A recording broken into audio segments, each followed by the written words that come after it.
Hello everyone and welcome back to another AFK journey video. So I wanted to make some updated Clashfronts teams now that Galahad is out. Definitely the teams you are using from the previous week should also be good. However, these are some other options to consider. So we're going to lead it off with the free-to-play team number 1, which is going to be Theodore Shakir combo team. You have Snow Stomper to take an enemy Lily May interruption, and this is very strong. Lily May is a good damage dealer along with Ravion, and I actually have it positioned in a way that both Shakir and Lily May will be Ravion buffed, because Shakir is going to be nuking the enemies really early on, and you can complete your objective really quickly from Ravion. And this is with Pheromore. However, definitely if you have Perseus and you wanted to run Perseus rather than Pheromore, this would also be a really good option, in which case you could also have Perseus getting the Ravion buff. If you wanted to, you could even go for Divine Favor artifact. That will do well in this team, but I'm using that in a different team, so we're going to be sticking to this. But basically, you need to have Theodore at plus 10 exclusive equipment and Shakir at plus 10 exclusive equipment if you want to run this comp, because then you'll be able to, get the Shakir ultimate going and the buffs for your allies. Okay, so team number 2 is going to be a Chimera turtle type comp. The reason why this is now going to be an option is because now we can free up Pandora for another team, and from my testing, this twins Chimera kind of a Graveborn team is very, very strong, because you have Callan with the Supreme Plus skill upgrade for great protection, then you have Ludovic for that healing from the beginning, and he's going to be healing 3 of your allies. You have Chimera being buffed up by Damon here as well, and then you also have the Grim Execution Phantom in front of Chimera, and so Chimera is going to be massively buffed, very well protected, and with the pack 1 spell, probably no one is going to die. And then you can get your Twins ultimate, Chimera ultimate, and you can nuke enemy teams. So it's a very good budget team that you can run, making good use of Callan if you have Callan built. Moving on to team number 3. So here we have the Galahad team for free to play.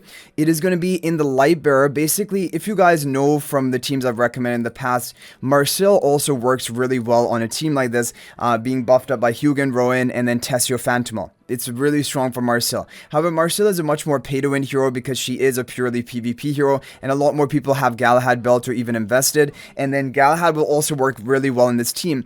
The reason is that you're going to have the energy boosting from Hugin, Tessio, Rowan is also going to keep Gala alive and give her more buffs, and then you have the Divine Favor spell for energy, and really soon into the match, Gala is going to cast her ultimate, but actually Hugin's going to get off, or Siren going to get off their first ultimate, because Rowan's going to give a potion, the energy potion to them, so they'll take a Lily May interruption, then Galahad will freely be able to get off her ultimate and hit really hard. And then we just have Velka, because she can be kind of like a pseudo tank, and she can also give more useful attack speed buffs to your allies. And you can just run her with the, okay, I should be running her with the arcane charms, but yeah, that is basically what we have here for team number 3. For team number 4, it is going to be Pandora Tassi combo, and I think this is going to be really good. So you have Seismic Spell to lock down the enemy team, and then Iron as well, also locking down the enemy. This is going to buy time for Pandora to definitely survive long enough so Tassi can come out of the box and immediately begin ultimating and dealing massive damage. So that is a whole idea behind this comment. Valara, because she's a hero everyone has built for AFK stages in Dream Realm, you can also use her in PvP because her charm bonus is going to increase the attack and defense of the ally, and also provide some healing and shielding. So that is pretty useful.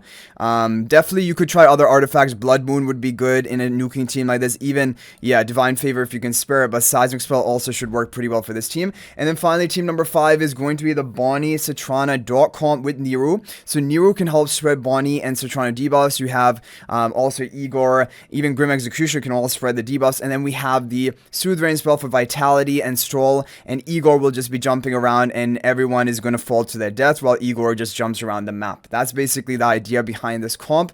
It is pretty important to have Igor in this. Like, if you didn't have Igor built, you could use a hero like Damien, but it is not going to be as good. Obviously, Igor has a great Stroll factor here, but basically that is another team option. So there we go, 5 overall pretty strong free-to-play friendly teams, and a really good Light Bear comp with Galahad.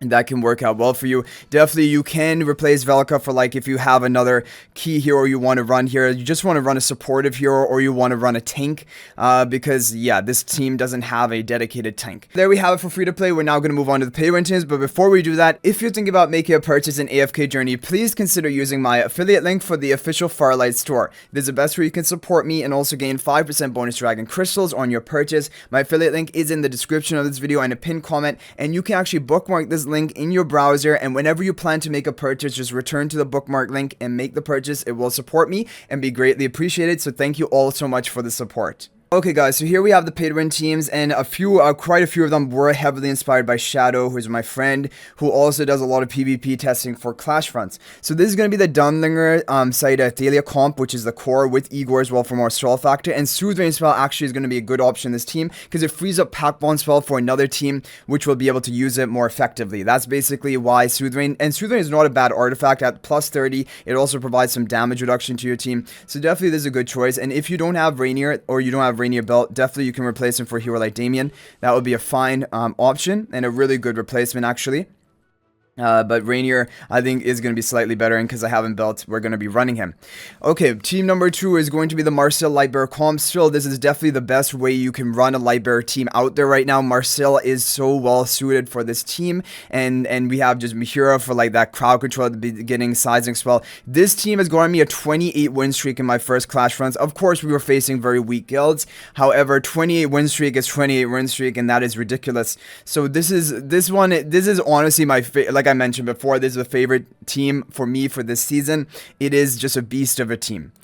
Team number 3 is now going to be the Shimura Turtle comp, but pay-to-win version. Pay-to-win version will have Kulu as well for that barricade, and also for that range defense buff. So this is going to be an even more enhanced version compared to the free-to-play version we showed.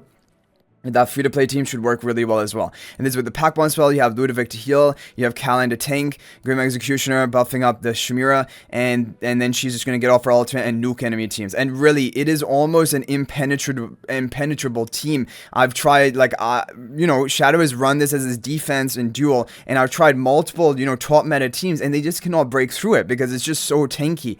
And with Pack Bomb spell, even more so. So this is a really good team that you can run.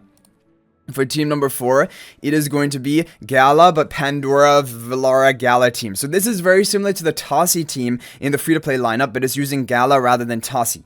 And the reason why this is just strong, I run an Almas delay the opponent, your Valara has some healing, and your Pandora is basically guaranteed that she's going to survive long enough to get your Gala out of the box. And when Gala comes out of the box, we've already hopefully taken a Lily May interruption with the Snow Stomper, so Gala is immediately going to ult, and she massively nukes, especially with her Divine Favor. And she has some good follow-up damage as well. So this is the Gala, basically pay-to-win team. You don't have to run Gala here. Honestly, I was running Cryanaya for like my previous round of Clashfronts. But Gala, definitely, they're both really good ultimate-based nukers, and you can run either of them. So this is just another variation of basically a Gala team you can use for Clashfronts. And then finally, team number 5, this is going to be the pay-to-win Shakira bomb comp, because Shakira is going to be immediately ultimating. We have Aliceth here as well, still with the Blood Moon spell, and Lily May going to be buffed up by the Aliceth for more survival, and with Ravion buffing both of them. So basically, those are the teams for pay-to-win and free-to-play that you can run for Clashfronts. Of course, if you have really good teams from the previous week, you can just mix and match with some of the teams from this week, take some inspiration. But I do think overall, if you have all the heroes built up for the free-to-play or pay-to-win set for this video, you should probably run with them. I'm confident about all of them, and they should work out really well for you. So anyway guys, hopefully this is helpful. Let me know your thoughts, and if you have any other team ideas, you can feel free to share them in the comment section. That is always much appreciated. But thank you guys all for watching, and if you're thinking about making a purchase in AFK Journey, please use my affiliate link for the official Farlight Store. There's a link to that in the description of this video and a pinned comment, and you can bookmark this link in your browser, and whenever you're planning to make a purchase, just return to the bookmark link and make your purchase. It will support me and be greatly appreciated. So thanks for watching. I'll hopefully see you in the next video, and until then, everyone, peace out for now.